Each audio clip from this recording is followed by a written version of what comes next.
యేసుక్రీస్తు నామములో మీకందరికీ వందములు. చాలామంది ఆరోగ్యం గురించి నిర్లక్ష్యం వహిస్తూ ఉంటారు.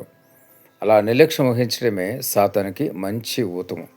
ఎందుకంటే సాతాను ఎప్పుడు కూడా ఎప్పుడు అనారోగ్యం పాలైతే అప్పుడు ఆత్మీయంగా కూడా మరి దేవుని పైన విశ్వాసం లేకుండా చేయటానికి వాడేమంటాడంటే సాతాను, మరి నువ్వు ఎంతో భక్తిగా ఉన్నావు అయినా కూడా నీకు ఇటువంటి రోగం ఎందుకు వచ్చింది అని సాతాను మీ హృదయంలో మాట్లాడుతూ ఉంటాడు.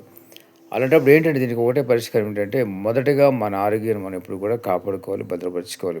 దేవుడిచ్చిన ఆరోగ్యాన్ని కాపాడుకోవాలి. సమయానికి నిద్రపోవాలి, సమయానికి తినాలి. ఆ విధంగా ఉన్నప్పుడు ఏ అనారోగ్యాలు కూడా మన దగ్గర రాకుండా ఉంటాయి. తర్వాత ఆరోగ్యం గురించి జాగ్రత్తలు తీసుకోవాలి. అవగాహన కూడా మరి కలుగు చేసుకోవాలి. మరి ఏది తింటే మంచిది, ఏది తినకూడదు, ఇవన్నీ కూడా మరి అన్నీ తెలుసుకొని ఆరోగ్యాన్ని మరి రోజు రోజుకి మరి ఆరోగ్యాన్ని పెంచుకోవాలి గానీ ఆరోగ్యం పాడైపోకుండా చూసుకోవాలి. చాలామంది ఏంటంటే ఆరోగ్య విషయంలో చాలా నిర్లక్ష్యం వహిస్తారు. నిర్లక్ష్యమే సాతానికి మంచి ఊతము.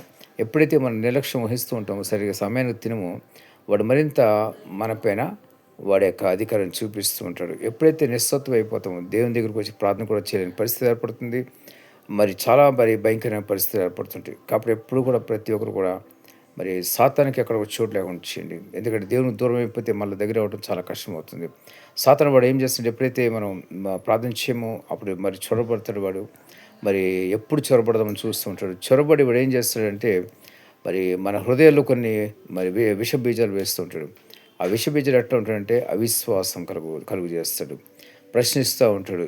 ఇది నిజమా అన్న విధంగా, మరి మరి ఎందుకు నువ్వు ఇట్లా అయిపోయినావు, ఏ కారణం చేత ఇట్లా అయిపోయినావు, మరి దేవుడు నేను కాపాడలేదా, నీ భక్తి ఏమైపోయింది, ఈ విధంగా వాడు కొన్ని ప్రశ్నలు వేస్తూ ఉంటాడు. దీని అంతటి కారణం ఏంటంటే మొదటగా నిర్లక్ష్యం అనే స్వభావం సాతాను యొక్క స్వభావం. ఆ యొక్క నిర్లక్ష్యమైన స్వభావం మనలో ఉండటం వలన మరి సాతానికి ఒక ఏజెంట్గా మారిపోతారు. ప్రతి ఒక్కరు గమనించండి, జ్ఞాపం చేసుకోండి.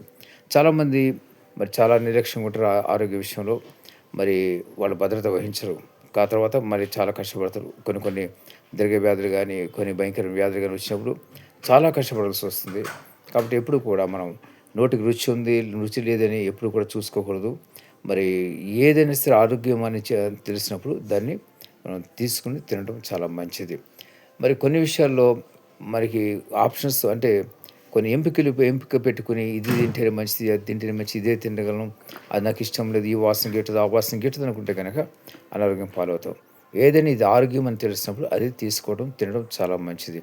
అందుకని మీకు దేవుడు మీకు ఆలోచన మరి అనుగ్రహించాలి.